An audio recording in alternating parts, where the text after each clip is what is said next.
उज़मा बुखारी साहिबा चौथे सवाल से और तीसरे सवाल जो है ना वो बड़े इंपॉर्टेंट है। पहले दो भी इंपॉर्टेंट है, भट्टी साहब की तो हर बात इंपॉर्टेंट होती है। वो ये कह रहे हैं कि रिस्क ज़ीरो है, गारंटी मिल चुकी है। इसी को मैं जोड़ता हूँ चौथे के साथ, इसीलिए वो ज़मानत की गारंटी के साथ जलसा कर रहे हैं और जलसा उनको ये इस बात का पूरा यकीन है कि ज़मानत हो जाएगी, इसलिए वो जलसा करने आ रहे हैं। सेहत शहद सब ये साइड लाइन पे है इस वक्त। देखिए, पहली तो गुजारिश ये है कि जो आखिरी उनकी रिपोर्ट जो मियाँ साहब की जमा कराई गई थी अदालत के अंदर, वो अक्टूबर में इसी अक्टूबर में जो है वो जमा कराएगी। उनका एक लास्ट ईयर एक प्रोसीजर भी हुआ है हार्ट का। जो गुजारिश यहाँ पे सिर्फ बताने वाली बात यह है कि जो मैं बात कर रही थी, आपने मुझे बीच में उस वक्त भी टोक दिया था, जो जिस केस के अंदर वो अपने आप को सरेंडर करने आ रहे हैं ना, उस केस में मरियम नवाज शरीफ और कैप्टन सफदर को बरियत मिल चुकी है और बाकायदा तौर पर उसमें मियाँ साहब के किरदार को डिस्कस किया गया और कहा गया कि पनामा के अंदर तो मियाँ नवाज शरीफ का नाम नहीं था, ये असासा उसके नाम पर नहीं था, बैटमेंट तो मरियम नवाज की बनती नहीं थी।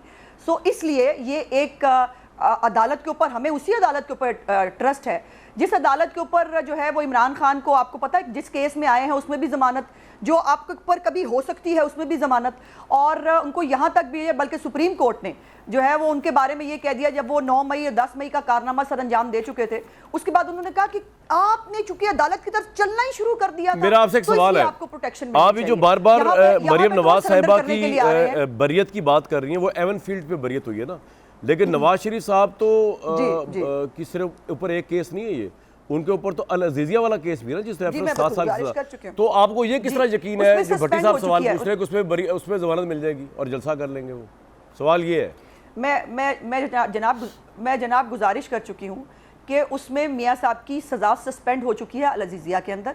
एवन फील्ड के अंदर मरियम नवाज को और कैप्टन साहब को बरियत मिल चुकी है और मेरिट के ऊपर उनका केस डिसाइड हो चुका है। सो इस हवाले से दूसरी बात यह है कि अगर बकौल भट्टी साहब की अगर वो फैसला कल आ रहा है जमानत का, तो या जो भी उसका फैसला आ रहा है उसके बाद अभी भी अच्छा, मैं आपसे एक और बात पूछता हूँ, चले उज़मा साहिबा, तो ये कहना भट्टी साहब के बिहाफ पे ना एक बात पूछता हूँ आपसे, मुझे यकीन है भट्टी साहब के ज़हन में ये सवाल आ रहा होगा जो मैं पूछने लगा हूँ।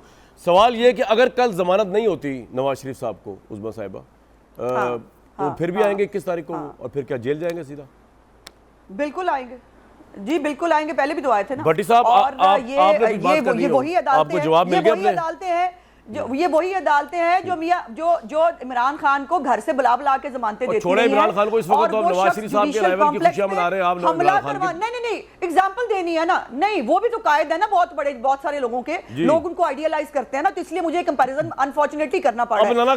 उनको घर बुला के कहा जाता था कि आके जमानत ले लें, आके जमानत ले लें, और आप यहाँ बैठे हैं। आपको अगर वो गलत था तो अब की दफा हम गलत नहीं होने देंगे। भट्टी साहब please, you have a right to. Cycle दिए जा रहे हैं, मटन पका पका के खिला रहे हैं। मटन को छोड़ दे, यहाँ तो मोटरसाइकिलें बिक रही है, जनतों के सर्टिफिकेट बांटे जा रहे हैं। जी भट्टी साहब, आपकी जवाब मिले आपको? बंदे ने कह दिया तो उसका मतलब है कि वो उसको कंडेम करना चाहिए था ना, आपकी पार्टी को। पागलपन है ये वो कर रहा था वहाँ पे, जो भी बंदा था। किया बिल्कुल कहा, बिल्कुल कहा। जी भट्टी साहब, आपको जवाब मिल गए? वो मुझे याद है जब एक मरतबा इमरान खान साहब ने मज़हब के हवाले से बात की थी, तो मैं आपके प्रोग्राम में शामिल था। हाँ जी, उसमें मलिका बुखारी भी थी। बड़ा खूबसूरत फ़िक्रा कहा था कि बड़ा खूबसूरत फ़िक्रा कहा था कि अब मज़हब कम अज़ कम हमें इमरान खान साहब ना सिखाएं, मज़हब में मेरा और अल्लाह का मामला है। चलो ठीक है, इस पर मैं ज़्यादा बात नहीं करना चाहता। देखिए, इशू ये है कि वो सवाल भी आपने पूछ लिया कि अगर ज़मानत नहीं, अगर वाला तो मेरा ख्याल से कोई चांस मुझे लग नहीं रहा। जो मुस्लिम लीगी, हाँ जो मुस्लिम लीगी जो बता रहे हैं, वो कह रहे हैं भरम थे नैब वालों के साथ।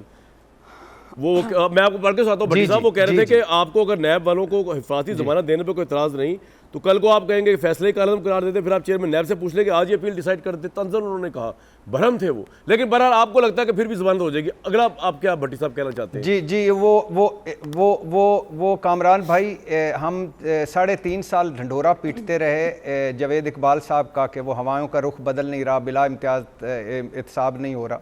उसके दरमियान में फिर आफ्ताब साहब भी जो थे वो भी चले गए छोड़ के, और उन्होंने छोड़ते हुए कहा कि मैं किसी के कहने पे ना केस बना सकता हूं, ना बंद कर सकता हूं। जो कि नैब के चेयरमैन बने थे, ठीक है। आफ्ताब तो भट्टी साहब, फिर भी अगर नवाज शरीफ आ रहे हैं कि इम्पैक्ट तो पड़ेगा ना, अगेंस्ट ऑल ऑड्स तो आ ही रहे हैं ना। जी, मुस्लिम लीगियों के लिए देखिए पुलसरात हैं। पहला वो कदम पाकिस्तान में रंजा फरमाएंगे, दूसरा पुलसरात के ज़मानत मिल जाएगी, तीसरा पुलसरात के वो एक उस वक़्त जब उनका सबसे बड़ा सियासी मुखालिफ और सबसे बड़ी सियासी जमात तितर बितर है, जेल में है, वो आराम सुकून के साथ मुहिम चलाएंगे, चौथा वो इलेक्शन जीत जाएंगे, पाँचवा वो वज़ीर आज़म बन जाएंगे। ये सारे हैं, इसमें नाहली भी शामिल है। तो ये अभी सारे पुलसरात हैं, इस पे पहले भी बात हो चुकी है। लेकिन मैं कहना ये चाहता हूँ कि जब अब एग्ज़ाम्पल्स देते हैं तो मैं तो ये कहता हूँ कि ये इस इलीट के लिए, ये इनके लिए ताकतवरों का मुल्क है, पैसे वालों का मुल्क है।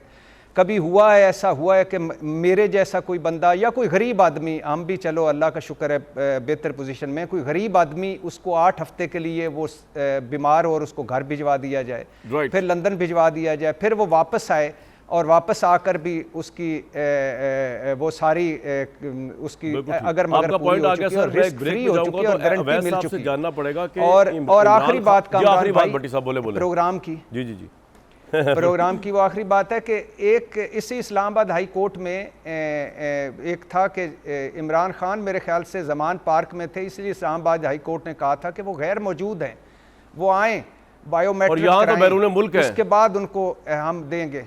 हाँ, तो ये बैरून मुल्क हैं, यहाँ इसाक डार बैरून मुल्क सेनेटर बन जाते हैं, उनको बैरून मुल्क रिलीज। चलो भट्टी साहब आप मिलकर